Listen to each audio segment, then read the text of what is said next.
After 2 years together, a time I thought was filled with shared dreams and a deep connection, he dropped a bombshell.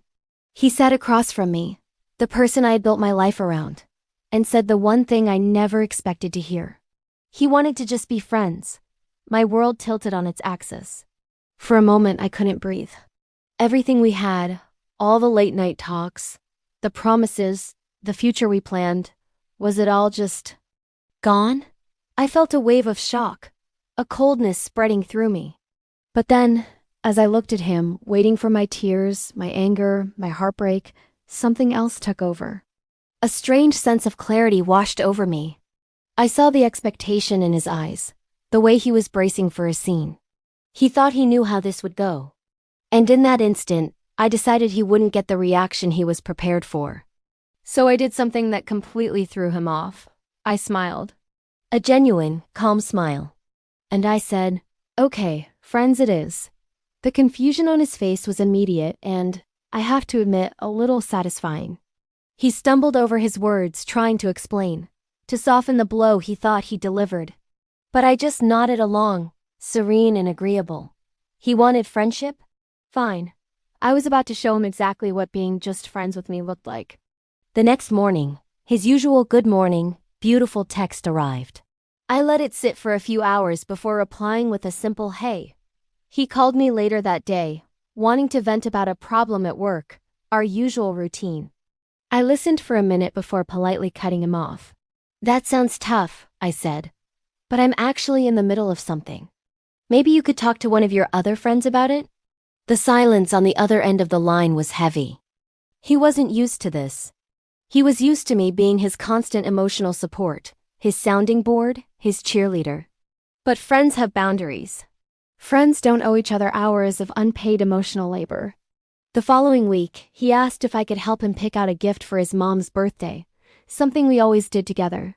I told him I was busy but wished him luck. He needed a ride when his car was in the shop.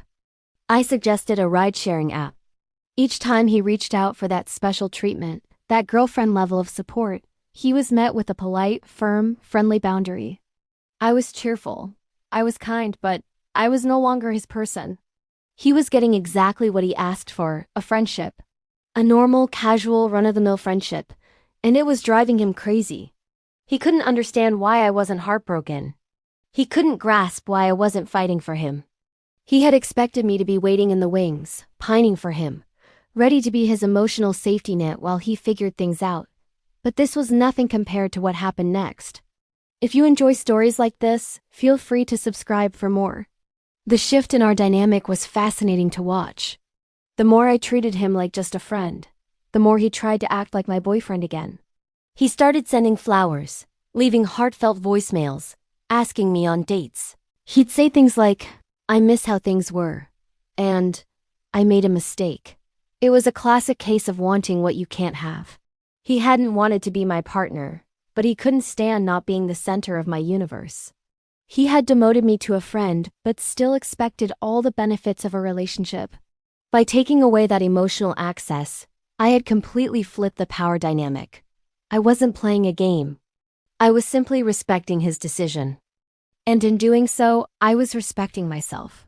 I started focusing on my own life, reconnecting with my hobbies, and spending more time with my own friends. I was rediscovering who I was without him, and honestly, I was happier. I was lighter. The emotional weight of his needs was gone. During this time, I started hanging out more with our mutual friend group. And that's when I began to see someone else in a new light. His best friend. We'll call him Alex. Alex had always been there, a kind and steady presence in the background. He saw what was happening, the way my ex was trying to pull me back into his orbit. One evening, while a few of us were out, my ex started his usual routine, trying to get my attention, making inside jokes only he and I would understand. It was uncomfortable. Alex quietly stepped in, changing the subject and steering the conversation in a new direction. He created a buffer, giving me space to breathe. Later that night, he walked me home. "You know," he said, "you don't have to put up with that. You're handling it with so much grace, but it's not fair to you." For the first time in a long time, I felt truly seen. Not as an extension of someone else, but as my own person.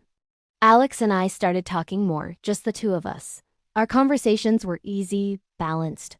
He was interested in my day, my thoughts, my dreams. He wasn't looking for an emotional crutch. He was looking for a partner. He celebrated my successes and offered a quiet strength when I was feeling down. It was a stark contrast to what I had become so used to.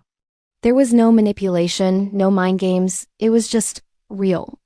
We started spending more time together, and a genuine connection began to grow. It wasn't a rebound.